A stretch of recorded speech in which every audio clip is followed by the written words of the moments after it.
Hello everybody, this is Alex from Hardcorian Guides, being my guide for Resident Evil 4 on professional difficulty. Today we are doing chapter 3-4. This is the actual... I think this is actually the last part of chapter 3. And I think last time I said that one was, but no, that one's not. So this one will be about 11 minutes long.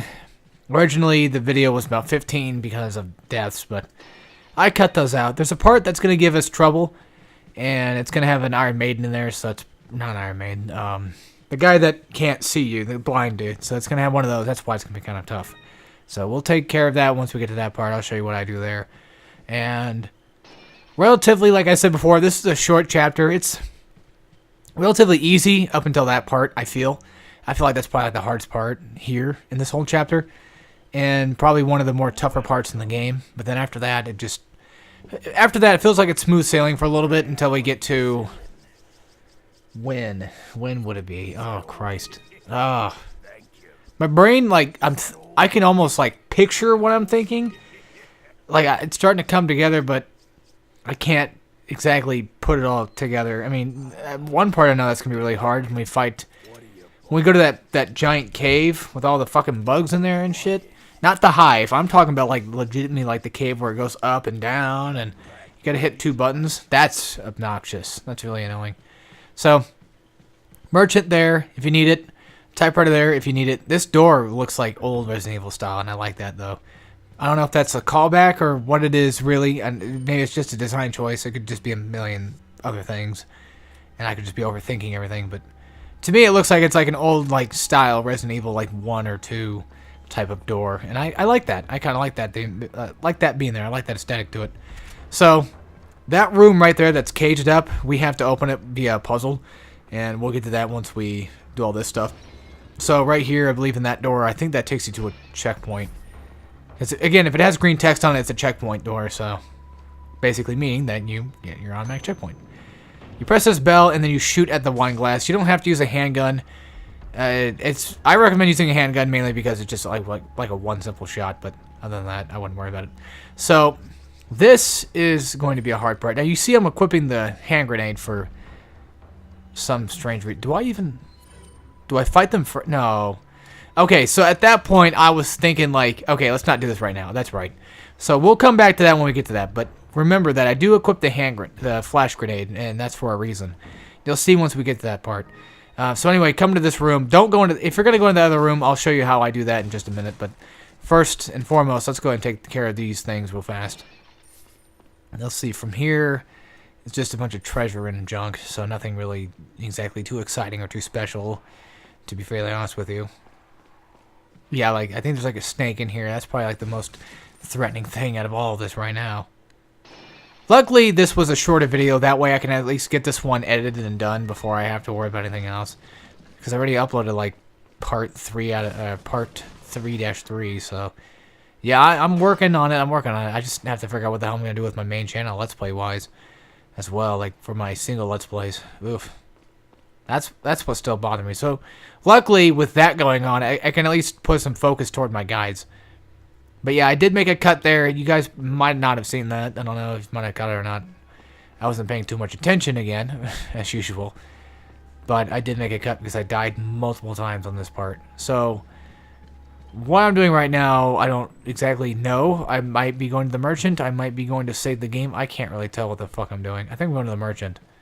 Okay, I guess I'm going to the merchant to sell some stuff off, or maybe buy some stuff. Possibly grenades, maybe? I don't remember what I was doing here. I just know I'm going to do something. Oh, let's see. I think I go to check and see if I can buy. So I buy a rocket launcher because okay, that's why. Yes, because I buy a rocket launcher because at this point I was getting pissed off and I said, fuck the guy. I'm just going to buy a rocket launcher and blow his ass up. So that's one option you can do. And I'll explain more in detail what the hell we got coming to us once we get to that. But I guess, apparently, I gave up on trying to fight the frickin' dude, so I decided, you know what, fuck this. I'm just going to go straight up rocket launcher on his ass. By this time, folks, if you're keeping up with the guide, or keeping your money saved up pretty well, just doing a good job, you should have enough money to buy RPGs when you want. So, here's the trick here. Run against the wall when you get in here. Run straight, like, hug the wall when you get to that glass. and then immediately have the flash grenade out, and then throw the flash grenade, and then throw an incinerator grenade to kill that first guy. Stand in this corner right here that I'm standing at. Now there's 2 doors. There's one that, both of them have like a lock on it, which is really tough to kind of break down. So the reason why I essentially used an RPG on that guy was because, one, it's a one-shot, and I took out the lock with it. Now, if you're going to fight the lock normally, it's going to take you quite a bit of time to break it. So just bear in mind that while you're fighting him, if you have enough flash grenades, you can just flash his ass. Or if you have a specific way of killing him, you can just do that. But what I decided to do instead was just go straight up balls to the walls, RPG the shit out of him. So that's the way I do it. And of course, now be careful while you're in that caged room, because there's going to be enemies that are going to walk around the cage and try to shoot. They're going to be crossbow guys. So what I say to do is, if you got the flash grenades, which you're going to get one, hopefully guaranteed, if you hug that wall and grab it, you'll essentially get that one. Just throw it, and then, you know, you can probably wait till like everybody gets in the room and then throw it. That way it hopefully can flashes everybody, and then try to break the lock and hope to get out. Now again, remember, the guy can only attack you if he hears you, so he can attack other enemies too, but since you're probably going to end up trying to shoot, you know, the other guys outside, you know, the jail cell itself, then yeah, that might not be so good, especially if you're trying to like break open the lock with a nice hefty knife. So I think, like I said, at that part, I just said fuck it, grabbed the RPG and just went.